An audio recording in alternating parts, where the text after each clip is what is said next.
This is a rebuild of the Freewing F14 64mm.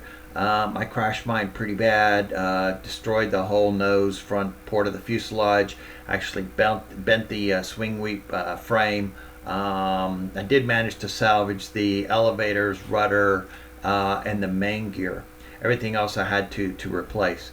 So this rebuild will cover a number of different sections, okay, and they'll have titles for each of them. It will not cover the information that was in the Freewing assembly video from Motion, right? So I assume that you've already been through that, you know how to do that. So this will basically cover how you build the airframe to the point that you received it from Motion. Here's a list of the topics that are covered. These can be done in any order. The only dependency is between the motor installation and the wing sweep. So there's a dependency there, so you can check out the videos there. You need to do the motor before you do the wing sweep. But other than that, any of these sections can be done in any order. Okay, installing the main gear. It comes with the cover, plastic cover, that's already glued on there. You know, this is the old one here. So basically I have to pry this cover off carefully and then mount the gear and then obviously glue it back in. Okay, we got the gear in there.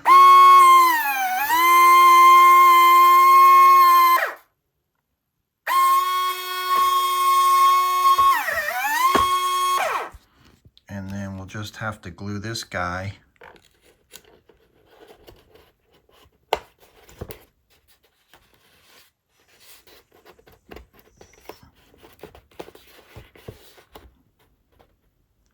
something like that. Okay, so for the elevator replacement, it's really pretty nice. They did a really good job of, once you pop off the engine hatch, there's a nice little spot for your elevator to go in. And then basically the wiring is going to go up through here, around through here, down into this channel, and then out into this the center channel here, along with the motor wires. Pretty simple. Okay, it wasn't quite as simple as I thought. So this servo wire actually connects to the servo over here. So you have to run the wire underneath, okay, make sure it clears. And then here I ran the wire down this little channel, and there's a slit right in here, which I shoved the wire into, and then comes up this side. I put a little bit of foam tack on there just to make sure that it stays flush to the cavity there, so we don't have any issues when we install the EDF. So on the bottom side here, you know, there's a number of wires that you have to fish through this this cover, this little grated cover here, right? And you can see where the two holes are, where they go through. And you can, this thing's just tacked on there, right? And you can pull it off and you can glue it back on. That's one way to do it. Or if you don't want to do that, you can try and fish the wires through there. And that's what I tend to do. One of the best things I got was on the Freewing Bayhawk, I think it was a 70, that includes this fishing wire in there. And I've used that so much, but that's what I'll use here to fish these wires up through that hole right there. Okay, here's the rudder wires, okay. And basically what's going to happen is they're going to go through these holes right here, and they'll just rest on the other side of this, waiting for the rudders to be installed. But just like on the elevator, you have to fish it through here, and then it will go down through this hole.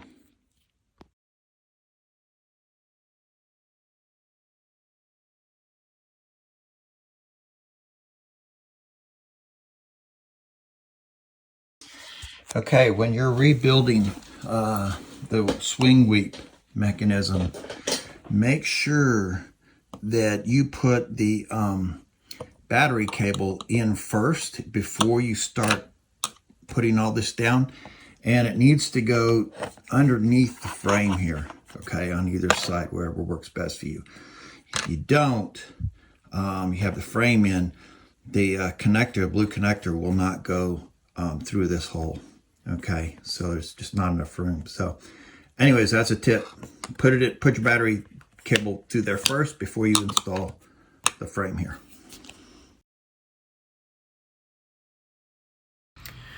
Okay, so this part right here is actually the hardest part of the rebuild. It's the wing sweep bracket, mount, whatever you want to call it. So there's actually 5 pieces that all have to come together to make this thing work. So you've got each of the sides there. You got these 2 braces that go across, and then you've got the servos, and they all have to come together and get screwed together, and for this whole thing to work. So in this picture, you can see those tubes standing up. That when I took it apart, they were very loose. There's black screws that go underneath that wing sweep plate that attach those tubes to the wing sweep plate. So when I put those screws back in there, I put some Loctite on there just to make sure that those tubes will stay in place. Okay, the first step is to attach the servos to the 2 connecting rods here. Okay, and you go like this. So they're different sizes. This one is 220 millimeters. This one is 222 millimeters. Okay, so the one that goes towards the back is a little bit bigger. Okay, basically you are trying to get the long screws, the long black screws, through the little spacer there and then into the aluminum bracket that holds the servos. Okay, I put just a little tiny drop of blue Loctite on there. Okay, so mount those 4 first, and then I would not tighten them down just yet. Okay, we want to have them a little bit loose. Okay, so now the next part is to get these 2 cross beams secured with all the black screws. The challenge is, if you look, these screw holes don't quite line up very well, right? So you can see a little bit of a gap there, but when we come to the other side here, on this side, look here, you can barely even see the hole, okay? Even if I pull it down just a little bit, you can barely see the hole in there, okay? You can see it's off really bad on this one, right, on the end. So what I did was, I just started one side, put this one in, just barely thread it in there, maybe 1 turn, okay, leave it real loose. And then I'm gonna take a second one and I'm gonna plug it into this hole right here, okay, and raise this cross beam up just a little bit. So I've got lots of room to play with. You can get that second one started in that second hole, and that will basically get everything pushed or aligned properly, okay? Okay, so I did get the second one started here. Okay, you can see him here, right? I basically just lifted this up, put it in there, kind of tilted it just a little bit so I could just get a couple, like 1 turn of the threads on, and then basically alternate between this one and that one, turning the threads, okay? Also notice I have not tightened any of these bolts on these 2 brackets here, right? They're very loose. Right, so I need as much play as I can get while I'm putting these cross beams on. Okay, so following that same process, I've now got the second one here. Okay, you can see the 4 bolts that I had to put in there, 4 screws that I put in there. Notice I have not tightened anything down anywhere in here. These guys, any of these bolts, screws, anything. So now once I had them all in there, they're all started, then I'll go through and tighten everything up. So I've got everything tightened, all the nuts and everything tightened back up. The only 2 things that are missing is just these 2 screws here. There's one there and one there. Put those in there, and that'll do it for this part, and it'll be ready for the wing assembly. Okay, so here's the E20. I removed the 4 screws, and it's just a little plastic cover here. And just be careful not to touch the circuit board. And then this circuit board, this is a piece of wood, okay? And the circuit board is not really glued on there. I tried to cut the foam out, and I was hitting the wood here, and that actually made the circuit board pop off. So doesn't look like there's any glue holding that on there. It was just put in place and then held in by those 4 screws. So shouldn't be too hard just to pop him off. Okay, for the nose gear, the steering servo goes in like this, and then here's the parts to connect the push rod to the steering on the actual landing gear itself. And so this piece is going to connect to, hopefully you can see it, this guy right here, okay? And there's a little pin, there is a little pin, and one of these little C clip-on clamps that has to go there. So the pin's going to go through there, and then through there, and then clip this on. Here I used a towel to try and wrap the area where I was working on putting that little clip on. Fortunately, they give you 2, but you know, I had one where the needle nose, it flipped out of the needle nose, and I lost that one. They're so small and they go flying across the room. Anyways, I put the towel around, and that kind of helped if the clip flew off a little bit. Okay, the second hardest thing was getting this little E-clip back on there, on that little pin, and basically just use some needle nose on it. Okay, so that's on there.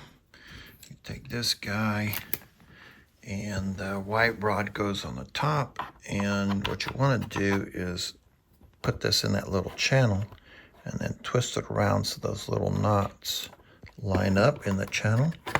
Now you can drop him down in here like this, okay?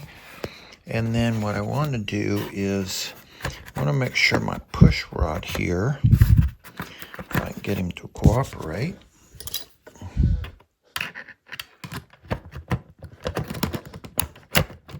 is the right length, okay? So push the gear in place here, and then here you can see the push rod finally got him to cooperate.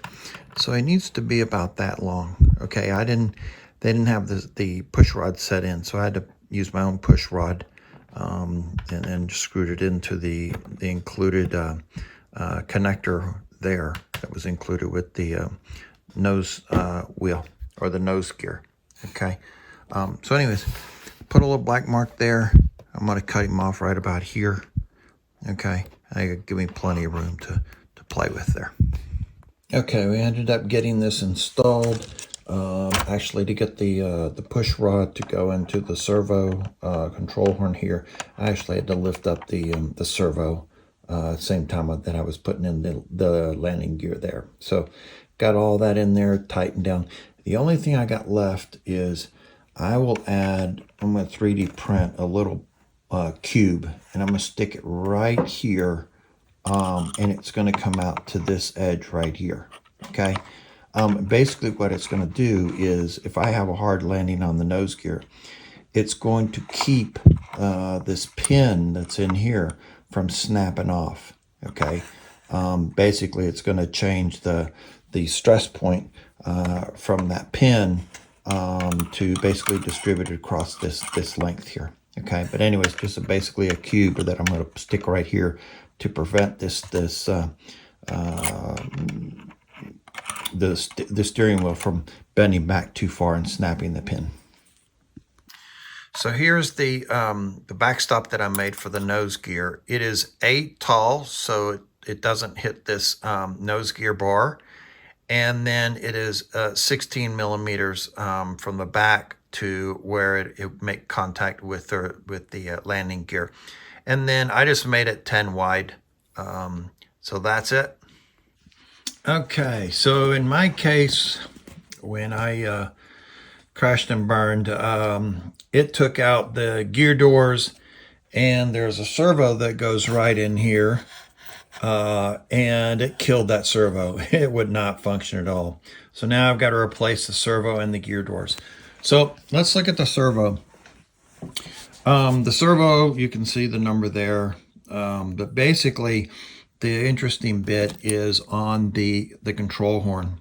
Okay, so these two push rods have to fit into one control horn.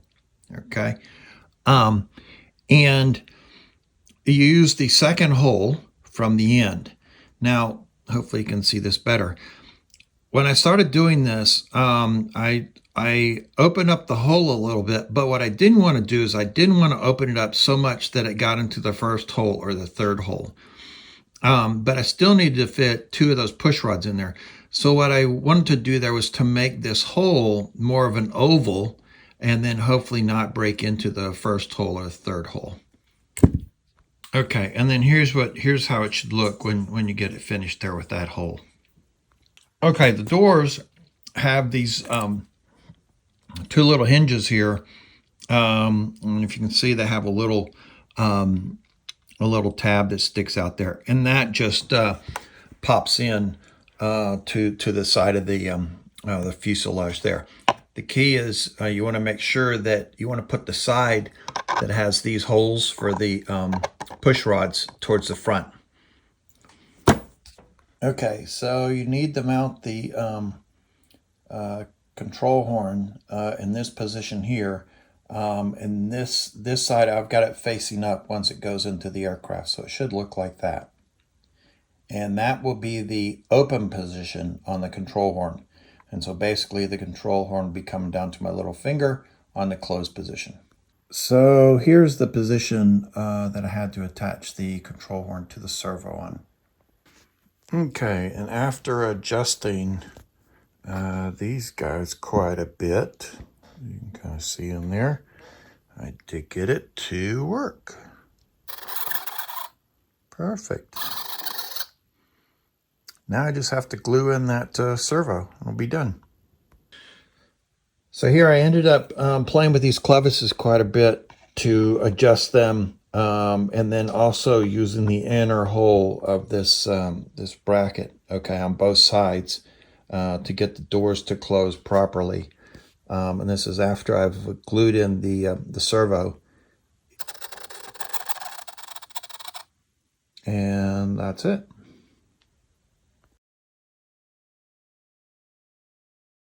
On the replacement wings, you have to put the servos in them. So basically take them out of your old wings and stick them on there. And they also give you the white tape to cover up the wires.